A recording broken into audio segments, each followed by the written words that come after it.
السلام علیکم ورحمۃ اللہ وبرکاتہ۔ اعوذ باللہ من الشیطان الرجیم، بسم اللہ الرحمن الرحیم۔ رب اشرح لی صدری ویسر لی امری واحلل عقدۃ من لسانی یفقہوا قولی۔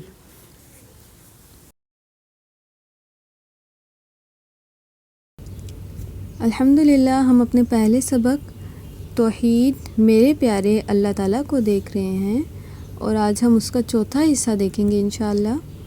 اور سب سے پہلے ہم یہ دیکھیں گے اس سبق کو سیکھنے کے بعد ہمیں اس قابل ہو جانا چاہیے کہ دن رات کی پیدائش اور مقصد پر غور و فکر کر سکیں۔ تو آئیے دیکھتے ہیں اللہ تعالیٰ کیا فرماتے ہیں۔ یکورو وہ لپیٹ دیتا ہے، اللیلہ رات کو، علی اوپر، النہاری دن کے۔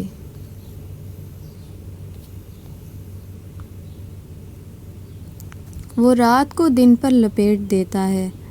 اور اسی طرح اللہ تعالیٰ نے فرمایا وَيُكَوِّرُ اور وہ لپیٹ دیتا ہے، النہارا دن کو، علی اللیل اوپر رات کے، اور وہ دن کو رات کے اوپر لپیٹ دیتا ہے۔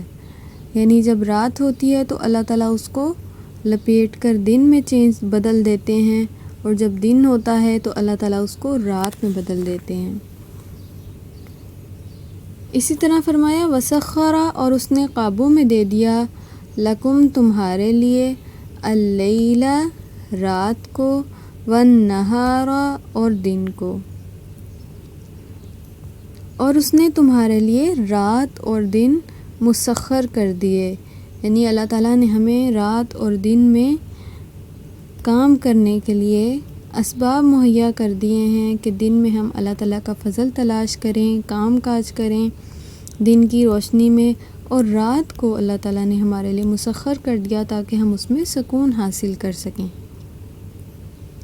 اللہ تعالیٰ نے دن اور رات کے آنے اور جانے کا نظام بہت معتدل بنایا ہے، اور اس میں کوئی بھی کمی بیشی واقع نہیں ہوتی۔ اگر اللہ تعالیٰ کے نظام میں 1 منٹ یا 1 سیکنڈ کی بھی کمی بیشی واقع ہو جائے تو اس پوری کائنات کا نظام درہم برہم ہو جائے۔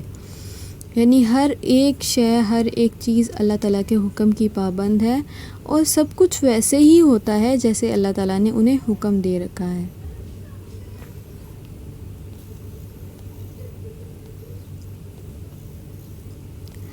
آپ کے پاس آگے ایک صفحہ خالی ہے، اس میں آپ نے بنانا ہے رات اور دن کیسے بنتے ہیں۔ آپ اس کو تصویر سے بنا کر واضح کریں گے، ٹھیک ہے؟ تصویر بنا کر آپ نے اسے واضح کرنا ہے۔ آگے ہم دیکھتے ہیں کہ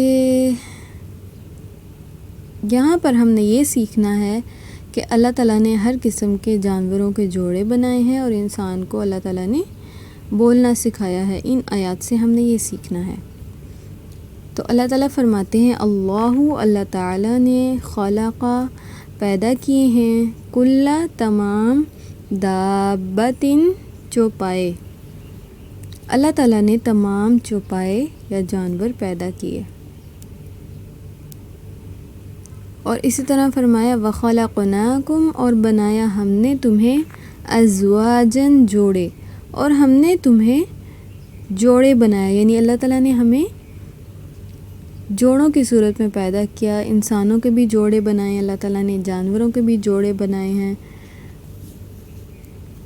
اسی طرح اگلی آیت میں اللہ تعالیٰ فرماتے ہیں علمہ اس نے سکھایا اسے، البیان بولنا، اس نے اسے بولنا سکھایا، یعنی اللہ تعالیٰ نے انسان کو بولنا سکھایا۔ آپ تصویر میں دیکھ سکتے ہیں کہ بلی کس طرح سے بول رہی ہے اور انسان کس طرح سے آپس میں ایک دوسرے سے بات چیت کرتے ہیں۔ جانوروں کی زبان تو ایسی ہے نا کہ وہ سمجھ نہیں آتی، لیکن الحمدللہ اللہ تعالیٰ نے انسان کو ایسی زبان دی ہے جو سمجھنے کے قابل ہے، جس میں ہر وہ بات جو ہے وہ واضح ہوتی ہے۔